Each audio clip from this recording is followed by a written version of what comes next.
सेवा जो करता है वो भक्ति भी जरूर करेगा, और सेवा कैसी होनी चाहिए, वो भी निस्वार्थ होनी चाहिए। उस सेवा के बदले में कुछ चाहिए नहीं। जो सेवा के बदले कुछ नहीं चाहता है, सेवा करता है, तो समझो कि प्रभु की भक्ति करता है। आप सभी को राधा स्वामी।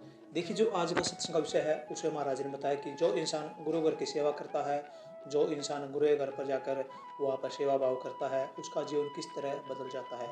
और साथ ही महाराज ने बताया कि गुरु घर की सेवा क्या है और सेवा से हमें क्या क्या लाभ मिलता है। और साथ ही महाराज ने बताया कि जो इंसान सच्चे मन से भक्ति करता है उसके जीवन में कोई भी कष्ट नहीं आ सकता, उसके जीवन का कल्याण हो जाता है। और भक्ति करने का किस तरह का तरीका बताया महाराज जी ने, ये सब बातें आप सत्संग में जान पाओगे। तो चलिए, आपका कीमती समय लेते हुए सत्संग को शुरू करते हैं। कृपया इस प्यारे से सत्संग को पूरा सुनकर पुण्य भागीदार अवश्य बनिए। राधा स्वामी। लेकिन संत जो कहते वो नहीं करते, उसमें बड़ी मुश्किल। वचन उनका सादा है, समझ में हमें अच्छी तरह आता है, लेकिन फिर भी उसको मानना बड़ा कठिन है।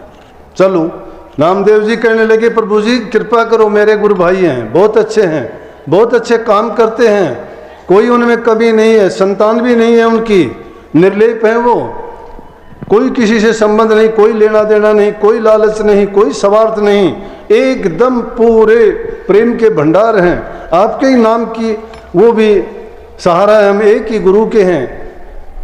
और उसने अपना पूरा जीवन पूरे समर्पण के साथ आपके ही श्री चरणों में लगा रखा, उनको भी दर्शन दो। कहने लगे कि उनको बोलना कि जो वो काम करते हैं पूरी श्रद्धा और विश्वास के साथ उन काम को करते रहें।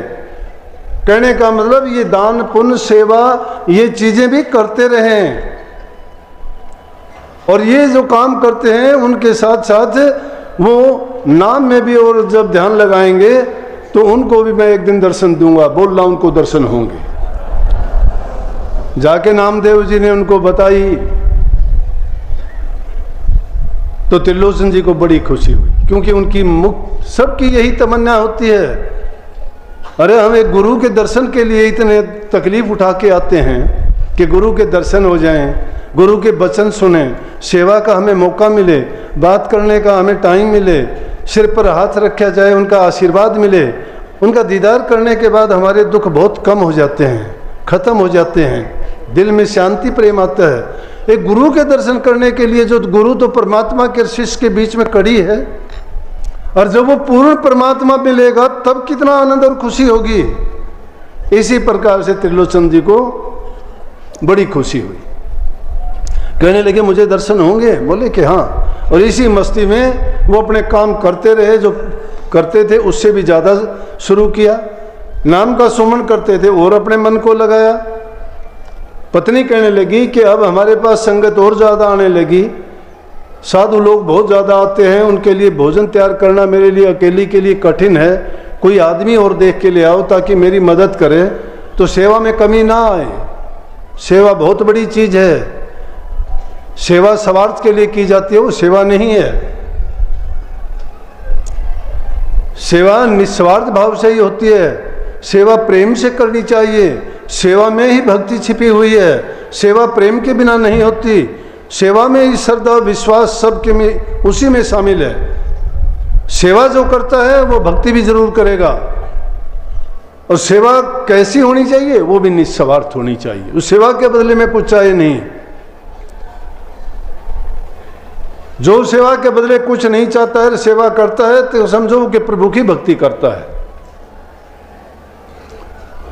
तो उसने और ज्यादा कहने लगे कि हमारी सेवा में किसी प्रकार का विघ्न नहीं होगा, और उससे हमें और ज़्यादा दूसरों की सेवा का मौका मिलेगा, और हमें अपने नाम जपने में भी टाइम कुछ फालतू मिल जाएगा। तो एक दिन त्रिलोचन जी चले जा रहे थे, कहने लगे मैं जाऊंगा और तलाश करूंगा। जब बाजार में चले जा रहे थे, रास्ते में एक आदमी दिखाई दिया, फटे हुए कपड़े, शरीर से हष्ट पुष्ट,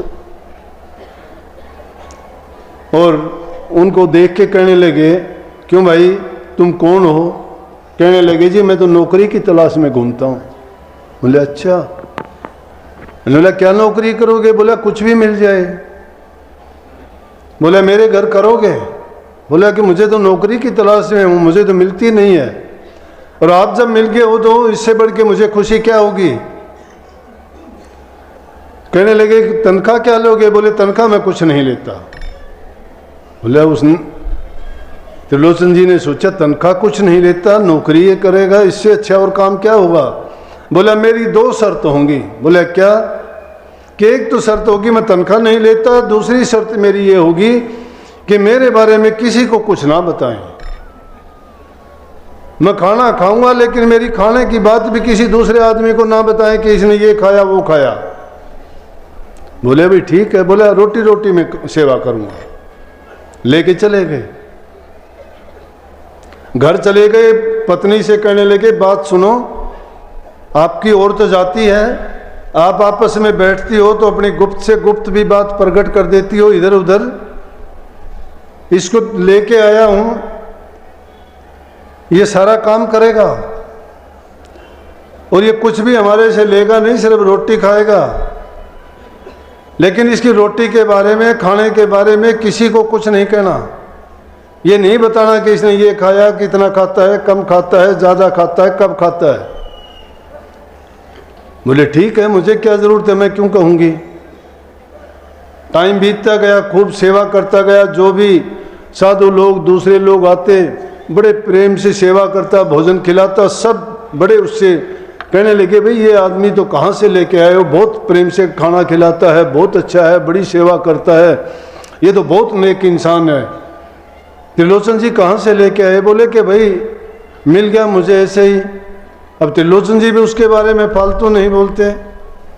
एक दिन का टाइम था, वो पड़ोसी के पास जाके बैठ गई। घरवाली थी तो बहुत अच्छी, लेकिन पड़ोसन से जाके कहने लगी, बैठी, पड़ोसन ने जिक्र कर दिया। बोली बहन पहले तो तुम बड़ी अच्छी थी, बड़ा टाइम निकाल लेती थी, बड़ी बात करती थी, अब तो तुम वैसे भी कमज़ोर कमज़ोर सी होगी और पता नहीं बात भी तुमको कुछ नहीं करती है, क्या बात है। बोली ना ना ना कोई बात नहीं है। उसने टालने की कोशिश की। बोली ना कोई बात हो तो बोल, मैं कोई बताती थोड़ी हूँ किसी से। बोली बहन क्या बताऊँ, रहने दें। फिर उसको पता लग गया कि हाँ बात तो है। बोली ना ना चिंता ना कर, अब तुम मेरे को बता के तो यूँ सोच लेना जैसे कुएं में बात डाल दी, दूसरी जगह कहीं नहीं जाएगी। उसे को विश्वास हो गया। कहने लगी बहन क्या बताऊँ, मैं तो दुर्बल और कमज़ोर इसलिए होगी कि जो लेके आए हैं ना, ये काम तो करता है लेकिन रोटी बहुत खाता है। ये तो इतनी रोटियां खाता है, मैं पीसती पीसती थक जाती हूँ, इसका तो पेट ही नहीं भरता। अब वो तो अंतर्यामी थे, उसका नाम भी अंतर्यामी था, नाम भी उसका अंतर्यामी था। बोले ये अंतर्यामी है, ये ऐसा है कि खाता बहुत है। जो मैं बनाती हूँ पीसने में ही रह जाती हूँ। पहले तो इतना था, पीस के मैं उतना ही खिलाती थी, इतने ज़्यादा नहीं थी। अब तो इतना ही तो और लोग खाते, इतना ही अकेला खाता है। भाई ये बात कहनी थी। उसने अपना सामान उठा और घर से रफू चक्कर, दरवाजे खुले। शाम का टाइम हो गया। उसने सोचा कि काम तो कर लिया होगा, सारा का सारा काम तो उसने कर लिया होगा, अब तो चल पड़, लेट होगी बात करते करते। जब जाके देखा तो ना सब्जी, ना आटा, ना रोटी, ना बर्तन, दरवाजे खुले। देख के उसने आवाज़ लगाई, अंतर्यामी अंतर्यामी। कहाँ अंतर्यामी? अंतर्यामी तो अब जा चुका था। जब अंतर्यामी वहाँ से जा चुका, उसने इधर उधर बाहर भीतर देखा, पूछा कि भाई कहाँ गया? देखा होने वाला नहीं है, दरवाजे खुले। देख के उसको यकीन आ गया कि तूने जो बात कही थी वो बात गड़बड़ होगी। तो ऐसे ही करते करते उसने अपने पति से बताया। बोला कि आज क्या बात है, कोई खाना वाना कोई बनाया नहीं, ये भी बैठे हैं आने वाले भी। बोला खाना क्या बनाया? कि आज अंतर्यामी गया। समझ गया। अब उसने कटु वचन नहीं बोलना था, पत्नी को कुछ कहना नहीं था, भगत आदमी था। कहने लगे अंतर्यामी ऐसे तो नहीं जा सकता, उसने वादा किया था मेरे से, कोई उसके बारे में बात की आपने? बोले नहीं नहीं मैंने कोई बात नहीं। बोला सच बोलना। बोला मैं तो पड़ोसन से थोड़ी ये कही थी। वो कहने लगी तू कमज़ोर होगी, पहले अच्छी थी, बात करती थी, बात करने के लिए टाइम निकालती थी, अब तेरे को क्या हो गया, तू कमज़ोर होगी, चिंता में तू नज़र आती है। बोला मैंने उसके सामने ये बताई थी कि खाना बहुत खाता है। बोला तूने गलत की, उसने यही तो बात कही थी कि मेरे खाने के बारे में जिक्र नहीं करना। वो चले गई। तो बहुत उसने त्रिलोचन जी ने जब इसके बारे में विलाप किया और कहने लगे कि भाई ये तो गलत हो गया, कहाँ गया। तो आकाशवाणी हुई कि त्रिलोचन जी मैं आया था ना, तुझे दर्शन दिए कि नहीं। बोले कौन हो? बोले अंतर्यामी कौन हो सकता है। बस एकदम बड़ा तड़फा, बड़ा रोने लगा, चिल्लाने लगा, मैं भागा हूँ, मैंने गलत कर दिया, मैंने अवसर को खो दिया, मुझे पता नहीं था, मैंने प्रभु से काम कराया, मेरे जैसा और निकम्मा कौन हो सकता है। मैंने तो बहुत गलत कर दिया कि हे दाता, हे मालिक, हे प्रभु, तू मेरे घर में आके और मेरे वो सारे कारज किए और मैं फिर भी आपको जान नहीं पाया, एक बार और दर्शन दे। बोले कि ये अवसर बार बार नहीं आते। सारी बात कहने का मतलब है कि जो सद्गुणों से भरपूर होता है दुर्गुणों से दूर हो जाता है, और जो उस अवसर की तलाश में है। इसीलिए तो कही है कि कभी भी किसी को बुरा ना बोलो, क्या पता किस रूप में वो परमात्मा तुम्हें दर्शन देने के लिए, तुम्हारे काज संवारने के लिए कहाँ पे प्रकट हो जाए। वो एक रूप नहीं है, वो सबकी थोक पूर्ति करता है। सबको ऐसे अवसर मिलते हैं जिंदगी में, लेकिन हम जब उसको पहचान नहीं पाते हैं, जिस प्रकार से त्रिलोचन जी ने नहीं पहचाना, बड़े विलाप किए। तो ये ना सोचो कि वो किसी एक के लिए बंधे हुए, मेरे बंधे हुए नहीं, किसी और के नहीं, हम सब के हैं। लेकिन कमी हमारी है, क्योंकि हम उसको अवसर को खो देते हैं, हम पहचान नहीं पाते, हम जान नहीं पाते। और जान क्यों नहीं पाते कि हमारे मन के ऊपर जो मल की परत जमी हुई है उसमें वो साफ नजर नहीं आता है। अगर दिल के हुजरे को साफ कर लिया जाए, उस दर्पण में नजर आएगा कि सच्चाई क्या है, प्रगट रूप में कैसे दिखाई देते हैं, पाप क्या है, पुण्य क्या है और कर्म फल क्या है। रास्ता किसको कब मिलता है उसका कोई अवसर मुहूर्त नहीं है। इसीलिए संतों ने कहा सतत प्रयास करते जाओ। कुछ लोग आके मेरे से कहते हैं जी, मुझे एक आदमी कहने लगा ये तो धुन मैंने सुन ली, वो सुन ली, आगे क्या करूं। मैं कहने लगा नाम लिए आपको कितने दिन हुए। बोला जी पिछले साल तो लिया था। मैं बहुत भागी आदमी है भाई, तूने इतनी धुन सुन ली एक साल में ही। मैं तो वहां 40 साल हो गए, मुझे तो एक भी धुन सुनाई नहीं थी। अरे कौन सी धुन, किस धुनों की बात करते हो। धुनों का ख्याल दिया गया है, वो तो जिन्होंने अपना अनुभव किया था उन्होंने बताया अपना। तुम्हारा अपना अनुभव क्या है कि आपने वो धुन सुनी। हम तो बताई हुई धुनों को अपनी धुन कहते हैं, दूसरे को ख्यालात पर अपना हक जमाते हैं। अपनी करके कभी देखा क्या, कभी अपने मन को काबू करके देखा, कभी भी ये एक पल के लिए भी ठहरा। अरे नाम में मन को नहीं लगाया, गुरु में मन को नहीं लगाया, मन दे रखा है संसार को, विषय विकारों को, और झूठ की भक्ति करते हो, ख्याली भक्ति करते हो, सुनी सुनाई बातों को अपना के कहते हो मैंने किया, मेरी है ये बातें। नहीं, हमारी नहीं है।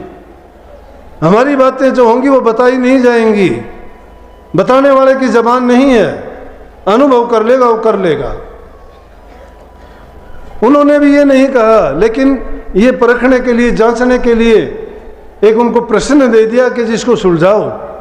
प्रश्न को हल करना नहीं जानते, प्रश्न को प्रश्न में ही उत्तर देते हो।